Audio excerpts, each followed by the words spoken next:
Hey, good morning, everyone. So good to have you joining us this morning as we meet every month with pastors around the community to really glean some insight and wisdom from our very own Dr. Dale Yurton.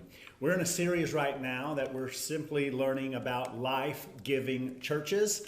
And this morning's subject is an important one because as opposed to the other elements we've been learning that really center around church leadership, embracing these principles, we are now going to be talking about a subject this morning that applies to everyone, whether you're the pastor or in church leadership. Attend a small group, don't attend a small group. This subject this morning is going to be extremely important, and we're so glad you're with us.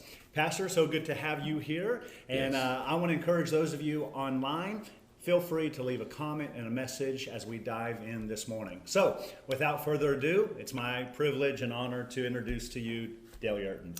Thank you, Pastor. Good morning, everyone, all of you that are watching around the country, as well as our distinguished guests, our pastors that are with us today. We're delighted that you are here. I'm calling this series of lessons Life-Giving Churches, and I've mentioned before that I took the skeleton, at least, from this research that was done by Natural Church Development.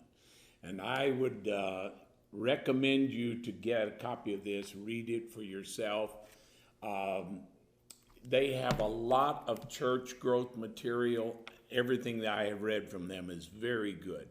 And so this is where I came up with this series of lessons, which I'm calling Life-Giving Churches. And as Pastor Vince has already said to you, our subject today is small groups. Small groups with this is one of my favorite subjects because of it is something that is essential in every growing church. I do not believe that we can have church as Jesus intended it without small groups, because Jesus had a small group. And if Jesus did, he's our model, and we should be following after him. And so the small groups is something very near to my heart, but I asked Pastor Vince permission if I could share a personal story that affected our life very, very deeply. When Vince and our oldest daughter, Laura, got married, they were eagerly, anxiously awaiting their first baby. And what nobody knew was the doctors described Laura's condition as an incompetent cervix. And that just basically means the mother is giving birth to the baby and doesn't even know it. Her body's not sending her that signal. So she went in for a monthly exam, and this is 2 months before the baby was due. And the doctor started examining, stopped the examination and said, go straight to the hospital. Go immediately to the emergency room. Do not go home. Do not pick up anything. Get there as quickly as you can. So she calls us on the phone as Vince is taking them to the hospital, and that next month was a roller coaster ride. Because she was in the process of giving birth to the baby right then, didn't even know it. No signs, symptoms to her. So it was a very difficult time. And thankfully, God was so good, so gracious, and all of the negative things that could have happened did not happen. It was a miracle. In fact, that's what the nurses, they were coming from all over the hospital, every floor, to see what they called the miracle girl, because it was just a miracle what God did for us. But when Laura gave birth to Carrie, not Carrie, but to Emma, I'm sorry, to Emma, she ends up staying another week in the hospital. And so it was one of those times, where they needed some extra care. Something amazing had happened. They had been youth pastors at a church for about a year, 2 years? 2 years, yeah. Almost 2 years. And good church, a very good church where they were youth pastors, and he had done a very good job there in ministry. Had taken 20 kids, turned it into 200 kids in 2 years. It was phenomenal what God was doing. Good church, but they did not have small groups. And it was interesting, the church that Vince and Laura had attended for many years, which gave them permission to go and be youth pastors there. It was done very well, very smooth. It was a blessing to both churches, actually. That church had a strong small group ministry.